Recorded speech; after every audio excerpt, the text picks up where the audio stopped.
મિત્રો જો આજે આખી ગવારનું શાક બનાવવાનું છે ને આ લસણ મમ્મીજી વાટી રહ્યા છે. લીલા મરચાં નાખવા છે.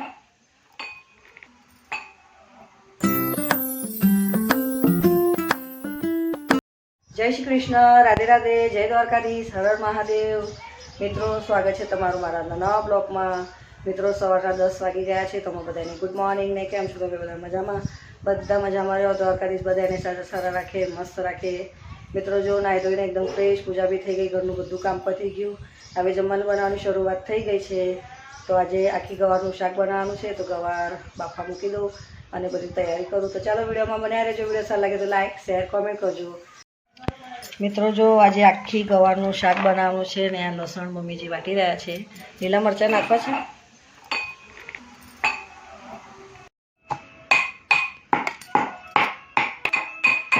ગવાર બાફવા મૂકી દીધી છે અને બધી તૈયારી થઈ ગઈ છે. અને ટમાટર મેં ક્રશ કરી નાખ્યા છે. જુઓ 3 ટમાટર. તો મિત્રો આખી ગવારનું શાક બનાવવાનું છે મસ્ત, અને આપણી ઘઉંની રોટલી. મિત્રો જો સરસ ગવાર બફાઈ ગઈ છે. અહીંયા તેલ ગરમ કરવા મૂકી દીધું છે કઢાઈમાં. તો પહેલાં આપણે નાખી દઈએ જીરું,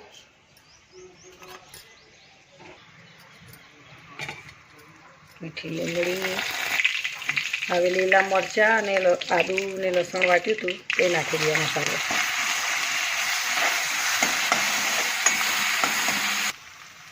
લાલ મરચું 1 ચમચી અને ઉપર થોડું શું નાખીશું, થોડો જીરા પાવડર,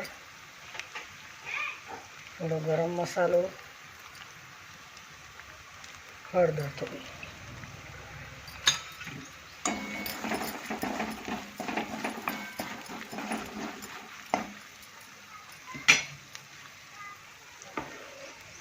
આ ટામેટા જે મેં ક્રેશ કર્યા છે તે નાખી દઈએ અંદર.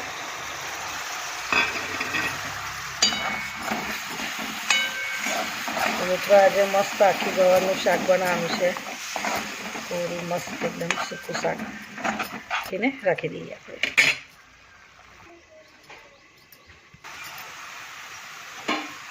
જો સરસ મજાનું શેકાઈ ગયો મસાલો. ચાલો હવે આપણી જે ગવાર બફેલી છે તે નાખી દઈએ અંદર.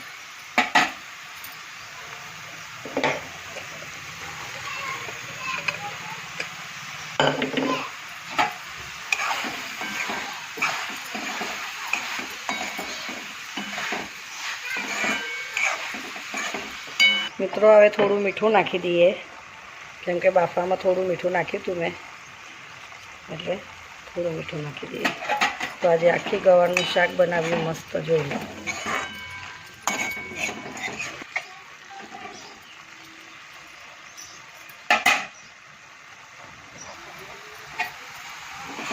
ચાલો તો જો સરસ મજાની આખી ગવારનું શાક આપણું બનીને તૈયાર થઈ ગયું. મિત્રો જોઈ લો. હવે ગેસ કરી દઈએ બંધ.